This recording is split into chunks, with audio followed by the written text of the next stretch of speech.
The wind came down from the red hills like a warning, carrying dust, dry grass, and the smell of old sorrow. In a lonely stretch of frontier land where the earth was hard and the sky felt too wide, a widow stood with a small bundle in her arms. Her dress was black from collar to hem, worn thin by grief and travel. Her face was pale but steady, shaped by nights without sleep and days without hope. She had walked for hours to reach this place, following rumors whispered in broken voices. They said a fearsome Apache warrior lived beyond the cottonwoods, a man who feared neither soldier nor ghost. They said he was cruel.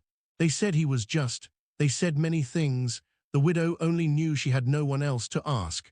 The bundle she carried was wrapped in faded cloth, tied with care. Inside lay the body of her daughter, light as a breath, cold as the dawn. The child had died without a grave, without prayer, without a place to rest. The settlers would not help her. The preacher had turned his eyes away. The land itself seemed to reject her sorrow. So she came here, to the edge of Apache country, where law thinned and stories grew sharp teeth. When the widow finally saw him, her legs nearly failed her. He stood near a fire pit, tall and still, with shoulders like carved stone. His hair was long and dark, bound at the neck with leather. A scar crossed one cheek, pale against sun-browned skin. His eyes were deep and watchful, the kind that saw more than they showed. This was Iron Hawk, the warrior mothers warned their sons about, and soldiers cursed under their breath.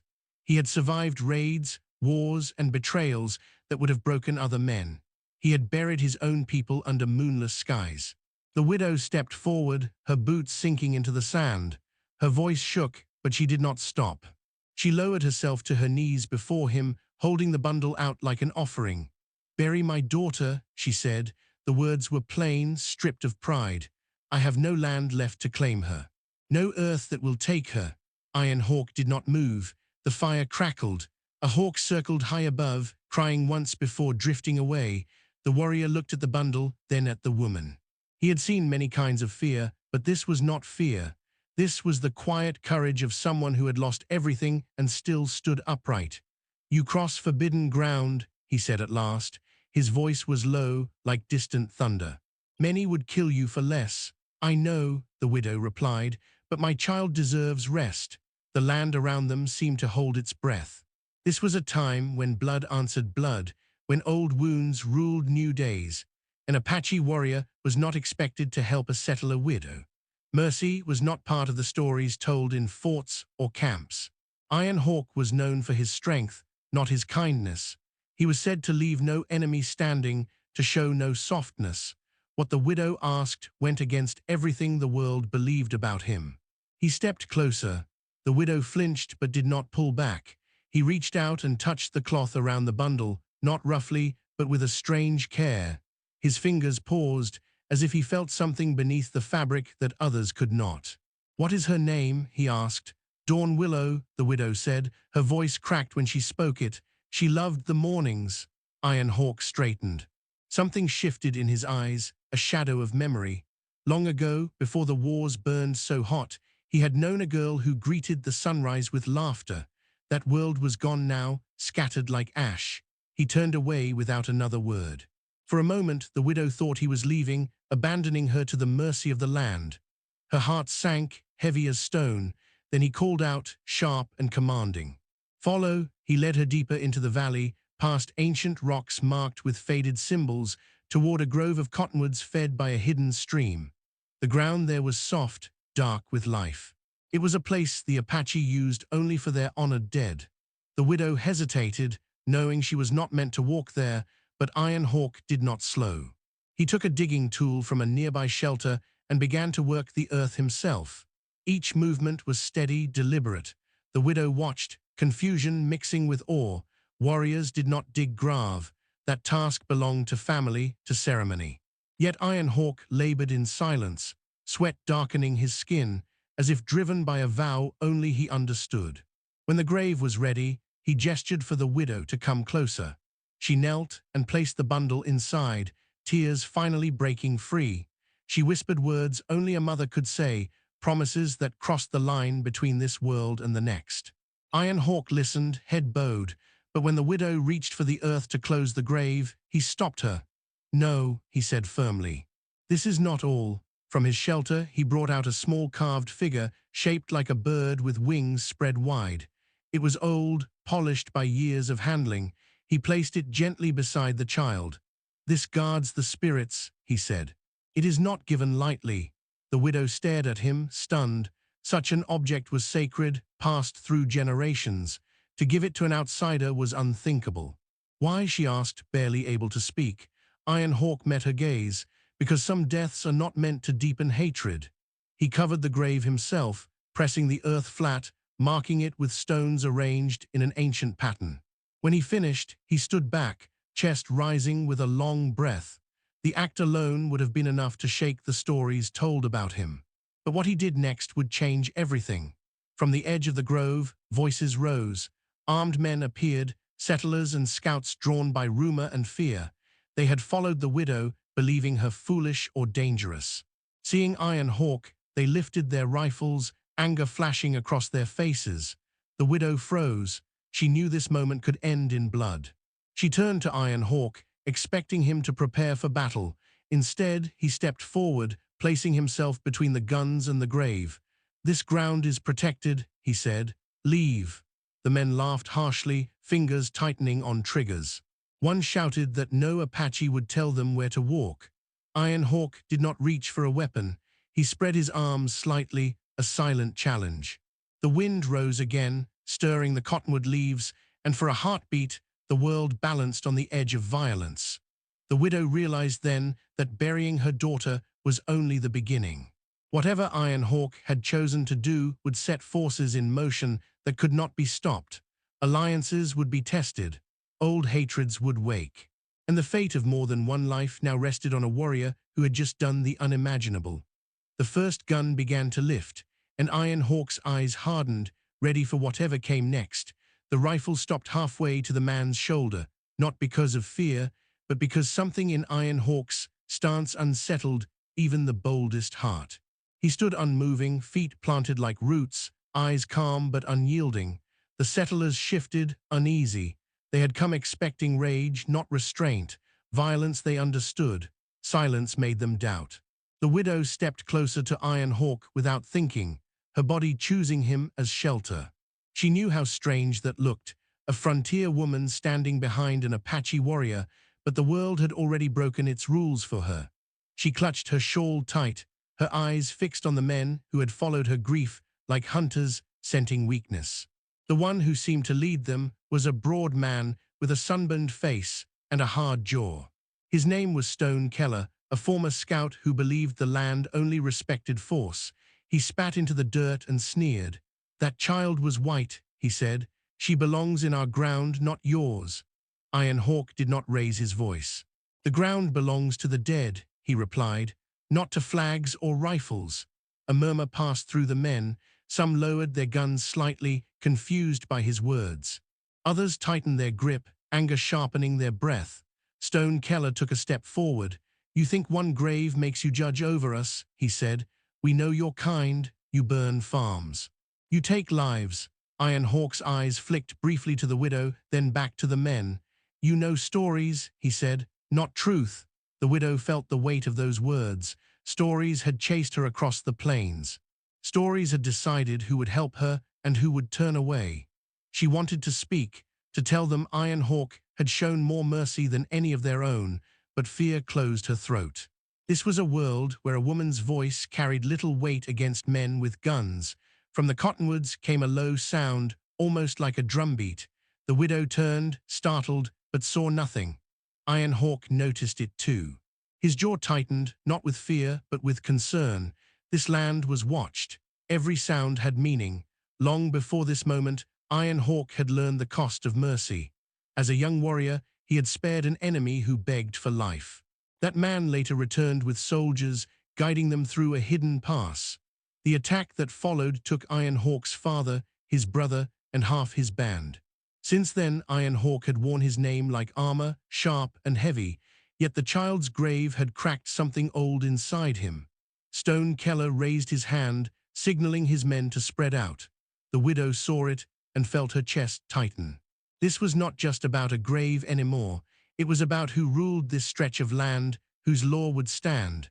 Iron Hawk took one slow step forward.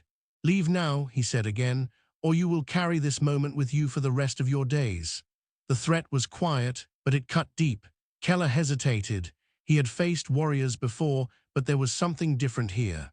Iron Hawk was not defending territory or pride. He was defending rest. That made him dangerous in ways Keller could not measure. As the men argued in low voices, Iron Hawk's mind drifted to the past, to the winter when his people nearly vanished. He remembered hiding among rocks as soldiers marched through the valley, remembered smoke rising where homes once stood. He remembered burying bodies with frozen hands, marking grave no one else would honor. That memory bound him to the widow more tightly than blood ever could. The widow studied Iron Hawk's face, reading lines carved by time and loss. She wondered what had made him this way, what sorrow lay behind those steady eyes. She sensed that whatever choice he made now would shape not only her fate, but his own. From the ridge above, a shadow moved. A young Apache warrior watched the scene unfold, unseen by the settlers. His name was Red Ash, known for his speed and sharp sight. He had followed Iron Hawk earlier, uneasy about the stranger woman and the grave. Now, seeing the armed men, he felt his muscles coil, ready. He waited for a signal that did not come. Iron Hawk knew Red Ash was there. He also knew others would soon know as well. Word traveled fast when borders were crossed. If blood was spilled here, it would echo far beyond this grove. Stone Keller lowered his hands slowly. "We are not here to start a war," he said, though his tone lacked conviction, "but this is not finished." Iron Hawk nodded once. "Few things ever are." The settlers began to retreat, step by cautious step, eyes never leaving the warrior or the widow. When they were finally out of sight, the grove felt suddenly empty, the air thick with what had almost happened. The widow's knees gave way, and she sank to the ground. Iron Hawk turned, steadying her with one hand. The touch was brief, respectful, but it grounded her. She looked up at him, tears cutting clean lines through the dust on her face. "You did not have to do this," she said. "They will come back." "Yes," Iron Hawk replied. "They will." She swallowed hard. "Then I have brought danger to you." Iron Hawk shook his head. Danger was already walking this land. You only gave it a face. As the sun dipped lower, shadows stretched long between the trees. Iron Hawk gestured toward a narrow path leading deeper into the valley. "You cannot stay here," he said. "Night will bring questions." "Where will I go?" the widow asked. "That depends on how far you are willing to walk," he answered. They moved quietly, the widow following close behind. Red Ash appeared from the rocks, eyes sharp with curiosity and concern. He glanced at the widow, then at the fresh grave, understanding more than he said. "She carries trouble," Red Ash muttered in their tongue. Iron Hawk met his gaze. "So do we." As they disappeared into the fading light, the cottonwoods whispered overhead, carrying word of what had begun. Somewhere beyond the hills, Stone Keller planned his next move. Somewhere deeper in Apache land, elders would soon hear of a sacred object given away and a grave dug for a stranger's child. The widow walked on, unaware of the storms gathering around her, her heart torn between gratitude and fear. She did not yet know why Iron Hawk had truly helped her, or what debt had been quietly formed between them. Behind them, the grave lay still, marked by stone and guarded by silence.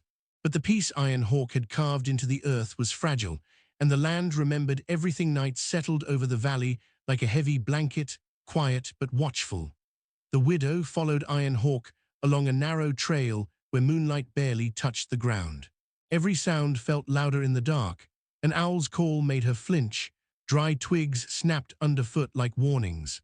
She realized how far she had stepped from the world she knew and how little she could turn back now. Red Ash walked ahead, light on his feet, scanning the shadows. He said little, but his presence spoke of alertness and doubt. To him, the widow was not just a grieving mother. She was a spark dropped into dry grass. Trouble often came disguised as sorrow. They reached a small rock shelter tucked against a ridge. A faint fire burned inside, its smoke guided through a narrow opening to avoid notice. Iron Hawk motioned for the widow to sit. He handed her water without ceremony. She drank deeply, hands shaking. "Why are you helping me?" she asked quietly. The question had been burning since the grave. "You owe me nothing." Iron Hawk stared into the fire. "Long ago, someone helped my family when they did not have to," he said. "They paid for it with their lives." The widow did not know how to answer that. Gratitude twisted with guilt inside her. She had not meant to awaken old ghosts. Red Ash crouched near the entrance, listening. "The settlers will speak of this," he said. "Stone Keller does not forget insult." Iron Hawk nodded. "That is why we move carefully."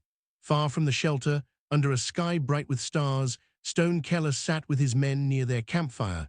Anger simmered beneath his silence.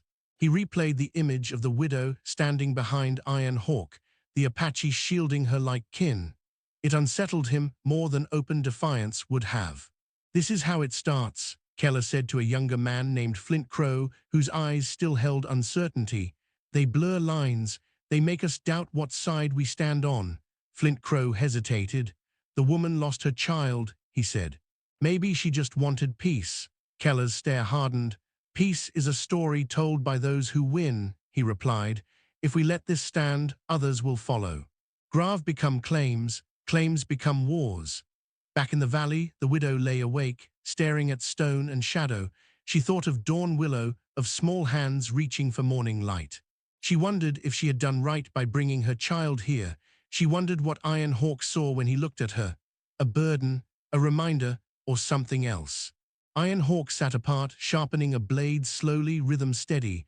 Red Ash watched him, curiosity growing. "You changed today," Red Ash said at last. Iron Hawk paused. "No, I remembered." Red Ash frowned. "Remembering can be dangerous." "Yes," Iron Hawk agreed. At first light, Iron Hawk sent Red Ash to scout the ridges. The widow watched him disappear like smoke. She felt exposed, unsure of her place. She helped gather wood, trying to be useful, though every movement reminded her she was a guest in a world shaped by different rules. As the sun climbed, distant hoofbeats echoed faintly. Iron Hawk stiffened. He signaled the widow to stay low. From the ridge, Red Ash returned swiftly. "They ride the outer trails," Red Ash said. "Not many, watching." Iron Hawk's jaw tightened. Stone Keller was testing the ground, measuring response. This was no longer about a grave. It was about control. Word traveled fast among the Apache as well. By midday, a small group approached the shelter. At their head was Gray Elk, an elder whose hair was silver and eyes sharp with years of judgment. He looked at the widow, then at Iron Hawk. "You bring storms to quiet ground," Gray Elk said. Iron Hawk met his gaze. The storm was already coming. Gray Elk's eyes narrowed. "You gave away a sacred carving." "Yes, for a stranger's child." "For a child," Iron Hawk corrected. A murmur rose among the others. Some faces showed respect. Others showed fear. Sacred things were not traded lightly. Such acts carried weight beyond one lifetime. "The settlers will not see mercy," Gray Elk said. "They will see weakness." Iron Hawk's voice remained calm. "Then they do not know strength." The widow felt every word like a blade cutting air around her. She realized how deeply her presence divided them. She stood slowly, heart pounding. "I will leave," she said. "I never meant to cause this." Gray Elk studied her closely. "You have already caused it," he said, not unkindly. "Leaving now may only spread it." Iron Hawk turned to her. "You stay until we decide the path forward." She nodded, though fear crept along her spine. Decisions made by warriors and elders often came at a price. From another angle, Red Ash watched Gray Elk closely. He respected the elder, but he also knew caution could become paralysis. If Stone Keller pressed harder, delay would favor the settlers. That evening, as fires were lit deeper in the valley, the widow overheard whispered debates. Some argued Iron Hawk had dishonored tradition. Others said he had honored the dead in a way the land itself understood. She realized this conflict cut through Apache hearts as sharply as any blade. Far away, Stone Keller met with a man known as Black Spur, a trader who moved between worlds. Black Spur smiled thinly as Keller spoke. "They fear change," Black Spur said. "Fear can be guided." Keller leaned forward. "I want that woman alive." Black Spur raised a brow. "Alive is harder." "Do it anyway," Keller said. "She is the key." Back in the valley, Iron Hawk stood alone at the edge of the cottonwood grove, looking toward the grave. The stones lay undisturbed. The air was still. He felt the weight of many eyes on his back, living and dead alike. He knew Stone Keller would not stop. He knew some among his own people doubted him. He also knew that once a path was chosen, it could not be walked halfway. The widow joined him, careful not to disturb the stones. "I never asked your name," she said softly. "I am Iron Hawk," he replied. She nodded, committing it to memory. "Whatever comes," she said, "I will not forget what you did." Iron Hawk looked out across the land where borders shifted like sand. "Neither will the world," he said. In the distance, a single gunshot echoed, far enough to be a signal, close enough to be a promise.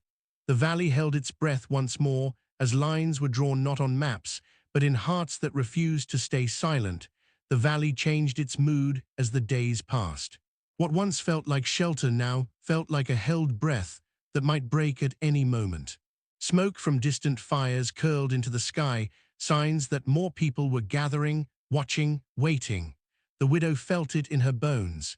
Every morning she woke before dawn, listening for sounds that did not belong to the land.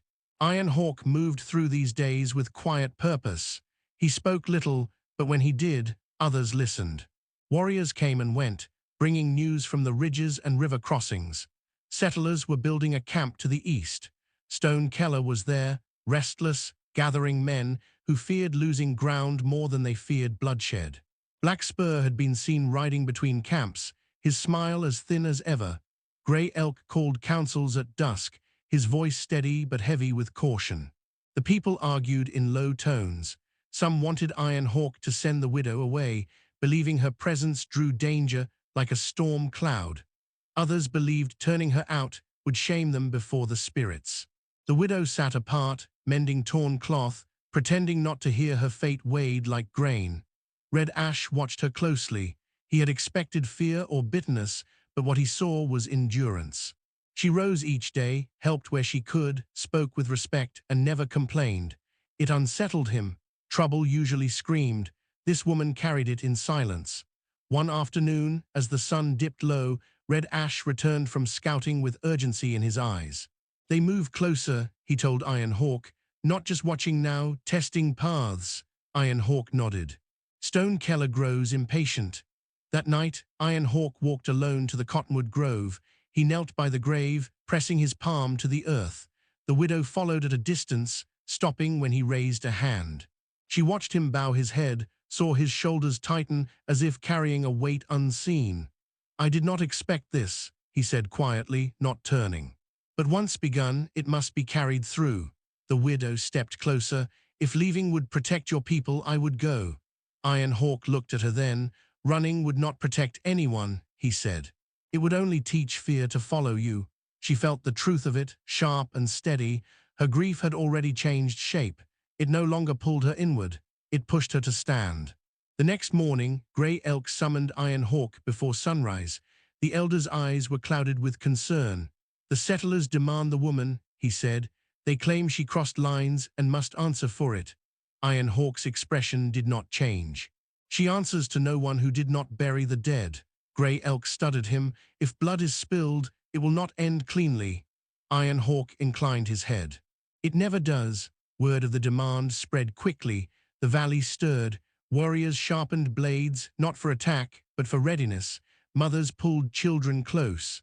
Songs were sung softly at night, old ones meant to steady the heart. Across the open land, Stone Keller prepared his own men. He spoke of order, of law, of keeping peace through strength. Yet beneath his words lay anger and fear. He had not expected resistance shaped like dignity. It made his cause harder to sell. Black Spur watched Keller closely. "You push too hard," he warned. "This land has long memory," Keller scoffed. "So do men who lose ground."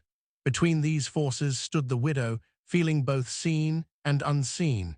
She had become a symbol without choosing to be one.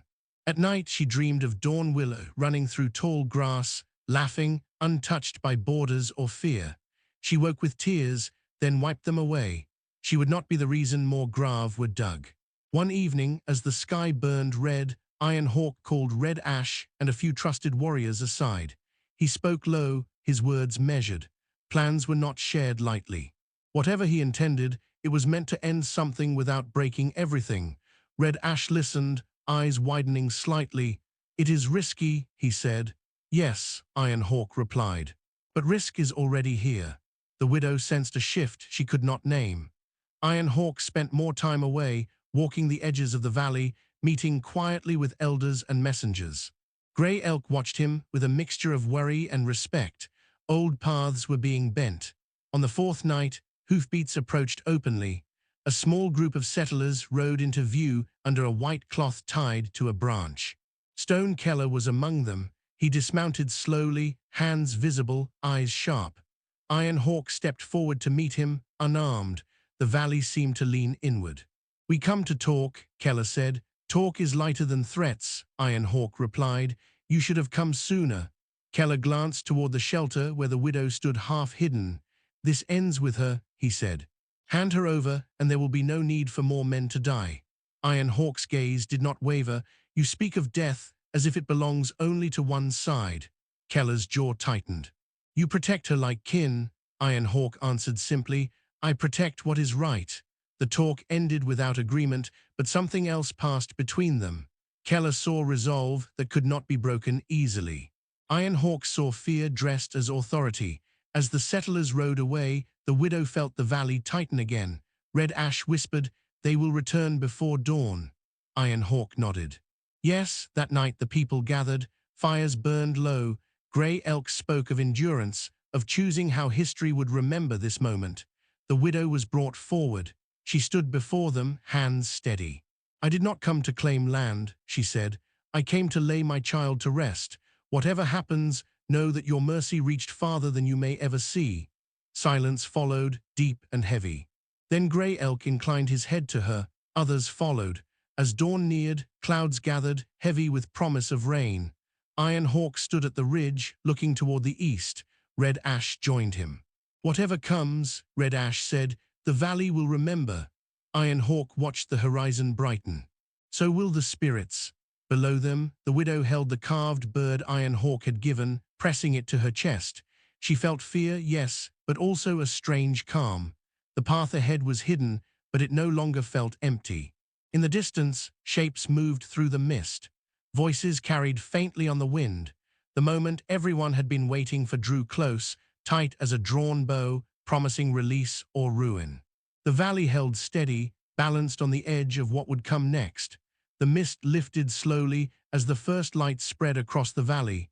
What emerged from it was not chaos, but stillness. Stone Keller and his men halted at the edge of the open ground, surprised to see Iron Hawk standing alone, unarmed, with Grey Elk and several elders beside him. No warriors lined the ridges.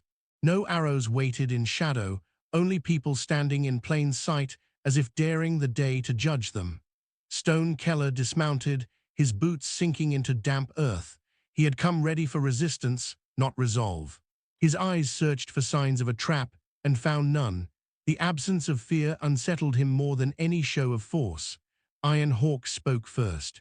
"This ends today," Keller scoffed lightly, though his voice lacked confidence. "You do not decide that." Grey Elk stepped forward, his presence quiet but firm.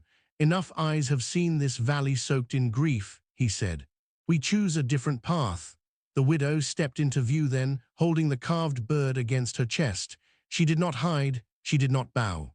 She simply stood, a woman shaped by loss who refused to be erased. The settlers murmured. Some recognized her, some looked away. "She will not be handed over," Iron Hawk said. "She is under our protection until she chooses otherwise." Stone Keller stared at the widow. He saw no threat in her, only exhaustion and a strength he could not name. For a moment, the world held still. Then Black Spur rode forward from the settler's side, reins loose, hands open. "This has gone far enough," Black Spur said. "Trade routes are closing, fear is spreading, no one wins if this continues." Keller turned on him. "You side against your own." Black Spur met his gaze. "I side with survival." The rain began then, light at first, then steady, washing dust from the air and cooling hot tempers. It felt like a sign, though no one said it aloud. Iron Hawk took a step closer to Keller. "The child is buried," he said. The earth has accepted her, let that be the end of it. Keller's jaw worked as he weighed pride against consequence. He looked at his men, some weary, some uncertain. He thought of the cost of pushing further, of how easily one moment could spiral beyond control. At last, he exhaled sharply. "You Apache speak of honor," he said. "If I walk away, what stops others from crossing lines?" Iron Hawk answered without hesitation. "Memory." Keller studied him, then the elders, then the widow. Something shifted. "Not forgiveness, but understanding. This land keeps score," Keller muttered. He raised a hand, signaling his men back. "We leave, today." Relief moved through the valley like breath after a storm. The settlers mounted and turned away, not in triumph, but in acceptance. The tension that had gripped the land for days began to loosen. As the rain softened to a mist, Grey Elk lifted his face to the sky. "Let this be remembered," he said, as the day mercy stood taller than fear. The people slowly dispersed. Fires were rekindled. Children emerged from shelters. Life resumed its quiet rhythm. The widow felt her knees weaken as the weight she carried finally began to lift. Iron Hawk stood beside her, silent but present.